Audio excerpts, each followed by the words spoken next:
Hey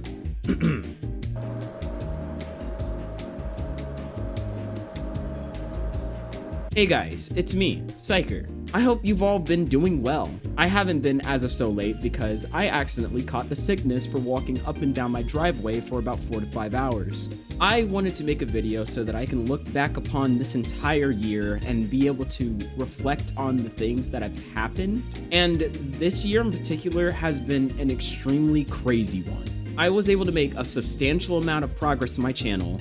I made a ton of friends, and overall, I got to make some really great memories that I will cherish for a lifetime. But the real question is, where did this even come from? Well, when we started off the year 2023, things were a little bit tough, a little bit rough, a little bit different. Within 5 days of this new year, where I wanted to sit down and create content again, my left lung collapsed. It's like one of those memes where it's like, I already effed up 2023, but 2024 is my year though. And unfortunately, the reason behind it happening is we were all just mainly concerned because, well, if we didn't know what caused it to happen, then we're not gonna know the next time it happens, right? That's how it works. So starting off the beginning of my year, hospitalized definitely wasn't one of the greatest things to happen to me. Everybody there was really nice, but I'm in a hospital. But once I was able to finally get home, there was a big turnaround. On January 19th, I had made a video called Addressing My Absence, where basically I started overlaying the new ideas and plans that I had for my channel. And the most prominent out of all of them was the fact I wanted to delve into video essays. I thought the idea of creating scripted videos would be an extremely great way to share the love that I have for my interests by transforming it in an extremely watchable and enjoyable format. And over the course of this year, I can proudly say that I think I did this better than I've ever done before. I kept up my uploads consistently. I responded to an insane amount of comments. And I've experimented with so many things. I was able to grow my channel for expressing my love for Omega Strikers, a game that completely opened me to a new community to meet so many people and create more friends that I've ever had in a long time. It got me into streaming. I joined tourneys with my newfound friends to compete for the beloved Sony W, and so much more on top of that. Heck, in one of the previous tourneys I entered, the Dubu Cup, I was noticed as a Deer Forest guy by one of the opponents. Also, if you're watching this, hello. You guys absolutely floored. What I'm getting at here is I am extremely thankful to this game just for making the hugest impact on this entire year alone. But this wasn't the only cool thing that also happened this year. There's some other stuff that I would like to talk about too. Dungeon Drafters was a game that I covered on my channel once as a full video and later as a basis for another. And apparently when I created the video and announced it over Twitter, the devs caught sight of it and left a comment underneath the video. And just when I thought that was the coolest thing ever, they then used my video as promotional content for their game in a Twitter post for Wishlist Wednesday. And that, you can't get cooler than that, dog.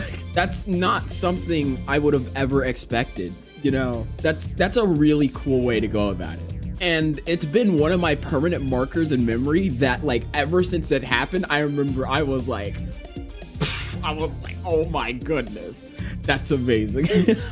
And what made it so much better was because of the dance that I did in the video, it not only got the composer of their game to crack up, but he also followed me on Twitter, and that was also amazing. And even further beyond, the friends that I made through Omega Strikers then turned that thing into a GIF.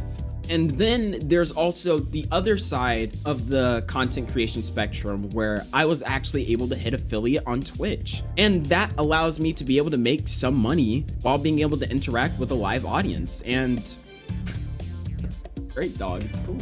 I like talking to people.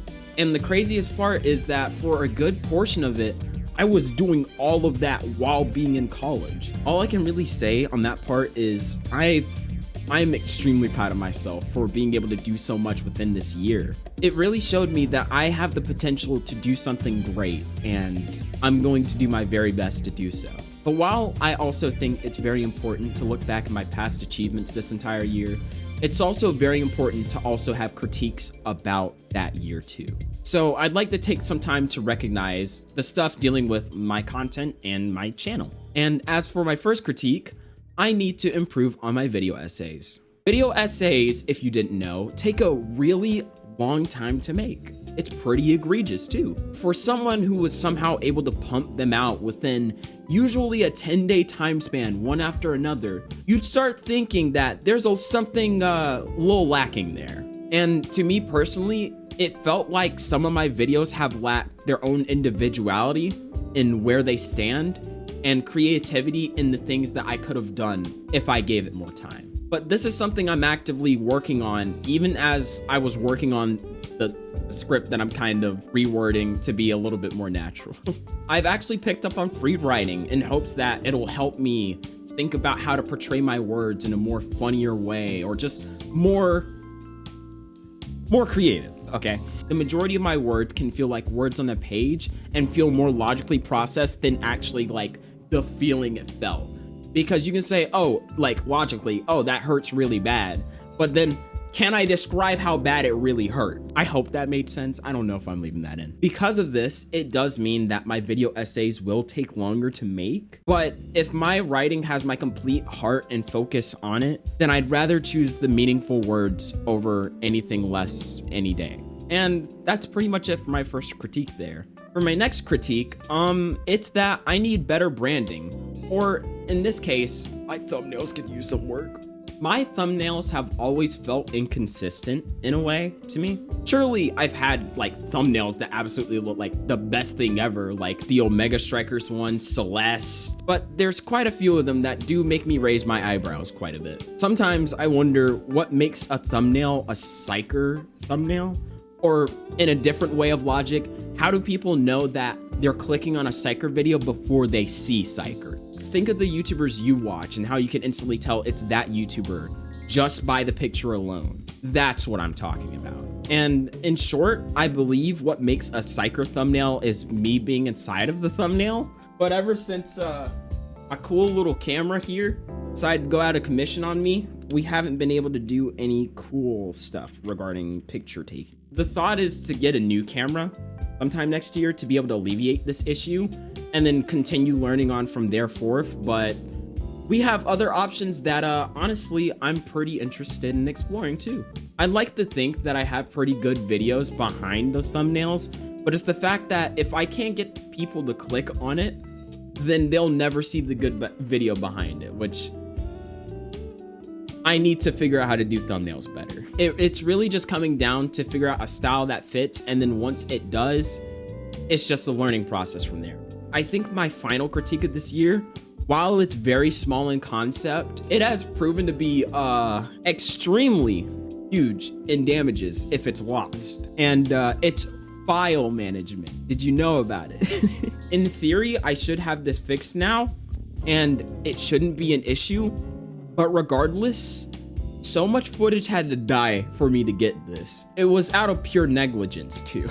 As for my YouTube side, that pretty much covers the entirety of it. But there are also some improvements for my Twitch side that I'd also like to go over. While fairly short, I still think that it's pretty cool to recognize that, hey guys, I have a Twitch if you want to talk to me live. It's like making more work for myself. And so for my Twitch side, there is commissioning the mascot that represents CyKer, which writing this before I didn't have one.